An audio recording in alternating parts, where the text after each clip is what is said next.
Welcome back to all my old subscribers. For all new subscribers, don't forget to hit that subscribe button and then hit that bell icon to stay updated on all of our latest content. We will be looking into the art of listening, a Stoic approach to connection. In today's world of immense speed and communication, we have little time for true listening. One finds oneself busy preparing one's response, rather than genuinely engaging with others. Apart from the not-so-subtle undermining of the very act called communication, this stunts the growth of real relationships. In the words of Seneca the Stoic, I quote, "We have 2 ears and 1 mouth, so that we can listen twice as much as we speak."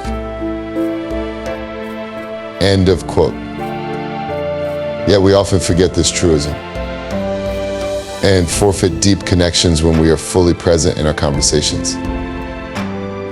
Now, let's dive deep into the power of listening without preempting our replies, and explore how such a Stoic practice can be highly instrumental in fostering better relationships, deeper understanding, and more. Let's get started. In an era of high-speed communication, listening actually is an art lost. Many a time, we aren't really present in our conversations and busy framing our response while the other person is still speaking. This practice not only begets poor communication, but also fails to bring in real relationships. But all too often we forget Seneca's wisdom, that we have 2 ears and 1 mouth, so that we can listen twice as much as we speak. Instead of giving others the gift of our attention, we concentrate on what we will say next. And in this way, we deplete the quality of an exchange and make the speaker feel unheard. The irony, of course, is that it is this very urge to be understood, to proclaim our opinions, that usually takes us further from understanding and connection. Now, let's pause a little and ponder why we plan responses. The tendency to prepare our responses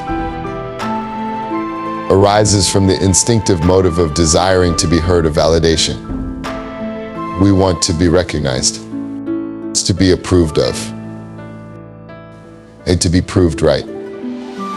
As Epictetus observed, I quote, "It is impossible to learn that which you think you already know." End of quote. As we dive into conversations for an opportunity to display knowledge or state our point, we shut out the very possibility of learning something new. This is the impatience fostered by our fast-moving society. We are socialized to think that quick answers represent intelligence or efficiency. Our hastiness surrenders the opportunity for deep understanding of the person opposite us. At this point, let's look the power of listening as a Stoic practice. To the Stoics, listening is not a courtesy, but a discipline. Every time we decide to truly listen, without mentally preparing our response, we are engaging in one of the most powerful exercises that can change relationships and people. As Marcus Aurelius said, I quote, "The impediment to action advances action. What stands in the way becomes the way." It is precisely the holding back of self that challenges us toward deeper connection and understanding. As much as people are genuinely listened to, so will the trust follow.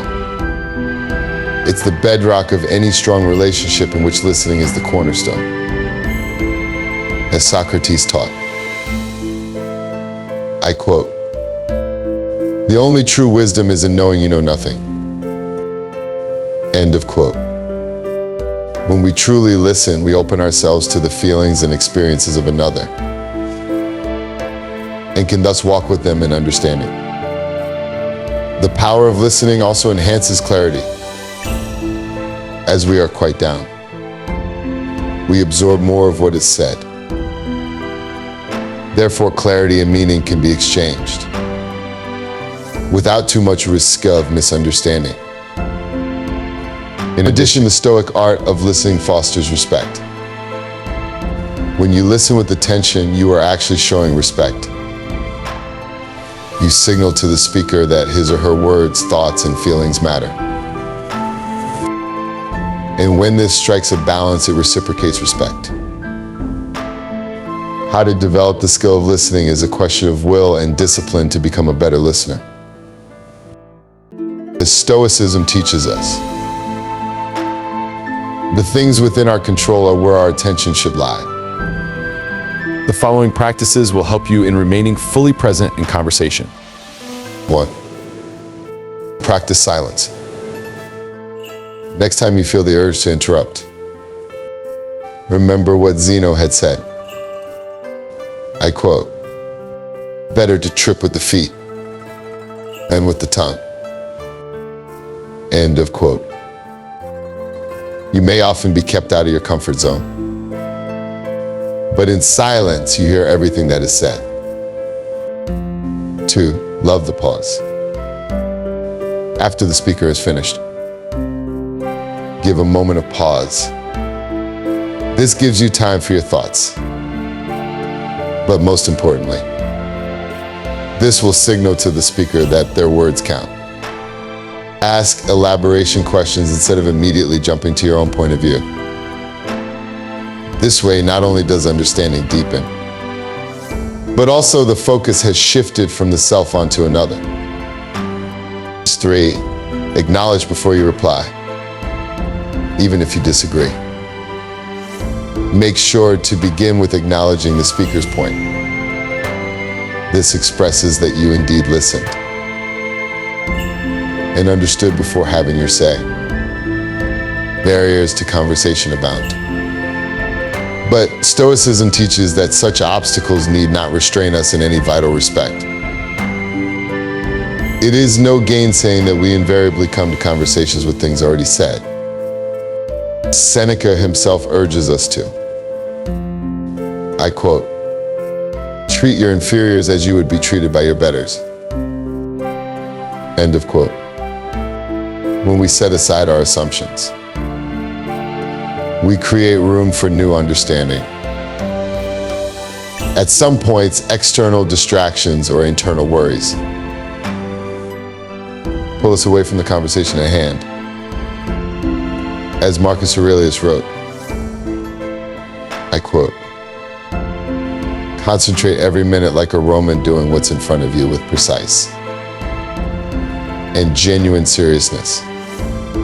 End of quote. Sometimes what is said out of another's mouth just sets off an emotional reaction instead of immediately reacting.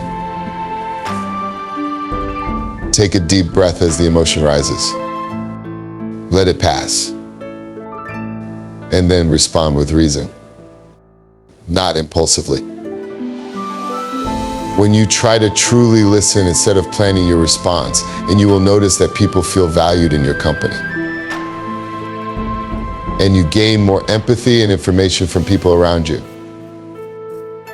As Marcus Aurelius so astutely put it, you always own the option of having no opinion. There is never any need to get worked up or to trouble your soul about things you can't control, which is to say, in discussion. We don't have to leap into defending our opinions or asserting our view. We can shed the ego and listen and find our strength and peace and quiet. Final thoughts. It is not in the words that we hear, but in understanding what we develop in the world where everybody wants to speak. Being the listener is one of the most rare and priceless gifts. This Stoic discipline also allows us to pay respect both to ourselves and others with whom we interact, by creating deeper connections, richer conversations, and a more harmonious world. The next time the occasion arises in which you find yourself in a conversation, remember the words of Marcus Aurelius. I quote, "The best revenge is to be unlike him who performed the injury." End of quote. React not immediately, but with a composed understanding. Thank you for taking the journey with us through The Art of Listening, a Stoic approach to building connection. Now I'd like to ask, what part of this lesson resonated most with you? What is going on in your life that you can apply deeper listening to in order to enhance your relationships?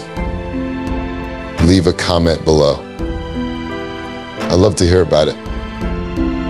If you found value in this Stoic wisdom, then please don't keep it to yourself. Share this video with your family and friends so they too can benefit from this timeless practice. Let's together work our way up to create more depth in our relations through the power of true listening.